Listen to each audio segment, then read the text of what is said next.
Hello guys, welcome to the class. चलिए आज हम बात करते हैं मेडिकल बेसिक नॉलेज के बारे में। ठीक है, जो हर एक व्यक्ति को, हर एक पर्सन को जानना चाहिए कुछ मेडिकल नॉलेज। ठीक है, चलिए स्टार्ट करते हैं।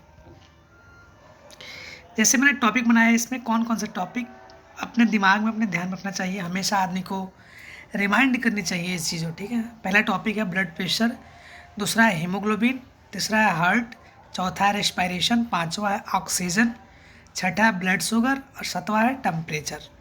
ओके, चलिए एक एक करके शॉर्ट में हम लोग बताएंगे और इन सब वैल्यू को अपने दिमाग में रखिएगा। ओके, पहले बात करेंगे हम ब्लड प्रेशर के बारे में। ओके, कि ब्लड प्रेशर क्या होता है। जैसे ब्लड प्रेशर को थोड़ा सा हम हिंदी में बात करें तो ब्लड प्रेशर का जो हिंदी होता है वह होता है रक्तचाप। क्या होता है? रक्तचाप। इसका हम हिंदी में डिफिनेशन बताएंगे कि ब्लड प्रेशर जो होता है वह दाब जिस पर रक्त शरीर में संचरण करता है, रक्तचाप कहलाता है। नहीं समझ में आया?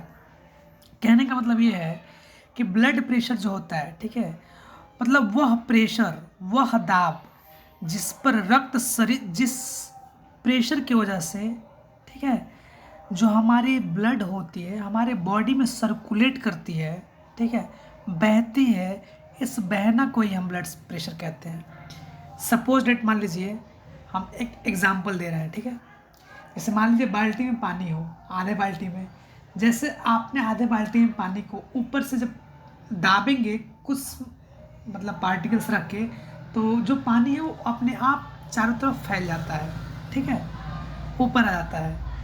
तो हमारे कहने का मतलब यही है कि जो ब्लड प्रेशर होता है ना, जो रक्तचाप होता है, वह एक प्रकार की दाब होती है जिसकी वजह से क्या होता है कि हमारे बॉडी में ब्लड का जो सर्कुलेशन होता है, ठीक है, वह बढ़ जाता है। उसे हम क्या कहते हैं? ब्लड प्रेशर कहते हैं। चलिए हम इसका वैल्यू देखते हैं। ब्लड प्रेशर का वैल्यू इसका क्या होता है? तो जो न्यूली बॉर्न बेबी होते हैं, जो जन्मजात शिशु होते हैं, उनका जो ब्लड प्रेशर होता है नॉर्मल 90/50 mm 55 mmHg होता है। ओके, जो यंग एडल्ट होते हैं उनका जो ब्लड प्रेशर होता है 120/80 mmHg होता है। जो ओल्ड एज के होते हैं उनका 150/90 mmHg होता है। ये नॉर्मल वैल्यू हो जो आपको याद करनी है। ओके, देखिए बहुत सारे लोग को कन्फ्यूजन होता है, आप ब्लड प्रेशर जांच कराने जाइए या देखिए कि ये 90 क्या है, 55 क्या है, 90/55 क्या है। 90 क्या होता है? तो गाइज 90 जो होता है वो सिस्टोलिक वैल्यू होता है, और जो 55 है, 55 है, वो डायस्टोलिक वैल्यू होता है। सिस्टोलिक वैल्यू का मतलब ये होगा ड्यूरिंग कॉन्ट्रैक्शन के दौरान जो ब्लड प्रेशर होता है उसे हम सिस्टोलिक वैल्यू कहते हैं। डायस्टोलिक वैल्यू वह वैल्यू होता है ड्यूरिंग रिलैक्सेशन, जो रिलैक्सेशन के दौरान वैल्यू हमें प्राप्त होती है वो डायस्टोलिक वैल्यू होता है। ब्लड प्रेशर को हम मेजरमेंट किससे करते हैं? उस इंस्ट्रूमेंट का नाम क्या है?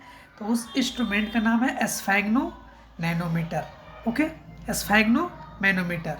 ओके, नेक्स्ट बात करें हम हीमोग्लोबिन। हीमोग्लोबिन क्या होता है, इसका वैल्यू देखते हैं। पहले इसका डिफिनेशन हीमोग्लोबिन क्या होता है।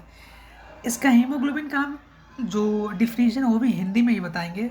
ठीक है, रक्त में उपलब्ध लाल कण, जो हमारे ब्लड में जो लाल रेड पार्टिकल प्रेजेंट होता है, जिनमें लोहा होता है, जिनमें आयरन होता है और जो ऑक्सीजन को वहन करता है, ठीक है, वो हीमोग्लोबिन कहलाता है। ठीक है, देखिए मेल में क्या होता है 13.5 से 17.5 ग्राम पर डीएल होता है, और फीमेल में जो होता है 12.5 से लेकर 15.5 ग्राम पर डीएल होता है। हीमोग्लोबिन की वजह से हमारा जो ब्लड होता है रेड होता है।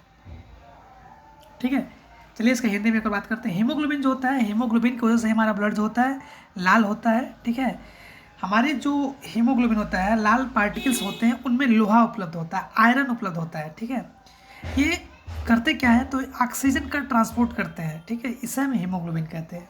समझ में आया होगा आपको। नेक्स्ट पॉइंट बात करेंगे हम हार्ट रेट या pulse rate. Heart rate means दिल का धड़कन। ओके, नॉर्मल हार्ट रेट जो होता है 72 पर मिनट होता है। ऐसे अगर हम बात करें तो 60 से 100 भी आए तो नॉर्मल ही माना जाता है। ओके, जो नवेली बार में भी होते हैं, जो नवजात शिशु होते हैं, उनका जो हार्ट रेट 140 पर मिनट होता है। ठीक है। रेस्पायरेशन रेट मतलब श्वसन दर। ठीक है। जो श्वसन होती है हमारे बॉडी में वो कितना नॉर्मल होता है, 12 से 16 बीट पर मिनट आए तो नॉर्मल होता है। इन्फेंट जो बच्चे होते हैं उनका जो रेस्पायरेशन रेट होता है, श्वसन दर होता है, वो 44 पर मिनट होता है। ओके। नेक्स्ट हम बात करेंगे ऑक्सीजन लेवल। ऑक्सीजन लेवल कितना होता है नॉर्मल, 94 जो होता है नॉर्मल होता है। एडल्ट में 95 से 100 भी आए तो वेस्ट बना जाता है, बट 80 to 89 आए, 80 से लेकर 89 आए तो ऑक्सीजन लेवल लो माना जाता है। Blood sugar. ब्लड शुगर थोड़ा सा हम बात करेंगे ब्लड शुगर के बारे में, जो आजकल ज़्यादातर लोगों में हुआ है। ठीक है, कि ब्लड शुगर क्या है। इससे ब्लड शुगर जैसे ब्लड में शक्कर, समझे, ब्लड में शक्कर, खून में शक्कर, उसे हम ब्लड शुगर कहते हैं। फास्टिंग जो होती है, अगर नॉर्मल बात करें फास्टिंग तो 70 से 100 mg पर DL हो, मतलब खाना खाने के पहले, फास्टिंग खाना खाने के पहले, तो उसे हम नॉर्मल मानते हैं। अगर 70 से लेकर 140 mg पर DL पोस्ट प्रेंडियल खाना खाने के बाद, PP पोस्ट प्रेंडियल खाना खाने के बाद आए तो इसको हम नॉर्मल मानते हैं। बट 70 से लेके 100 से कम आए बिना खाना खाए, 70 से कम आए, ठीक है, तो हम इसको ब्लड शुगर मानते हैं कि एबनॉर्मल है। अगर 140 से ज़्यादा जाए खाना खाने के बाद, 160, 65, 70, तो इसको हम भी क्या मानते हैं, एबनॉर्मल मानते हैं। ओके। एक और मेरा वो टॉपिक था टेम्परेचर, जिसको मैंने मेंशन नहीं किया है। टेम्परेचर क्या होता है, the degree of hotness and coldness in our body is known as temperature. कहने का मतलब ये है कि जो टेम्परेचर होता है, जो हमारी बॉडी हमारे इन्वायरमेंट में गर्माहट और ठंडाहट को फील करती है, उसे ही हम टेम्परेचर कहते हैं। हिंदी में जानिए, हमारे इन्वायरमेंट के थ्रू जो हमारा बॉडी होता है, जो हमारा शरीर होता है, वो गर्माहट या ठंडाहट को फील करे, उसे ही टेम्परेचर कहते हैं। The degree of hotness and coldness feel our body is known as temperature. अगर हम बात करें सेल्सियस में तो 37 डिग्री सेल्सियस होता है। फ़ारेनहाइट में बात करें टेम्परेचर का तो 98.6 फ़ारेनहाइट होता है। उम्मीद करते होंगे आप लोग को समझ में आया होगा। ठीक है, अगर समझ में आया तो हमारे चैनल को सब्सक्राइब एंड लाइक करें। Thank you guys, best of luck.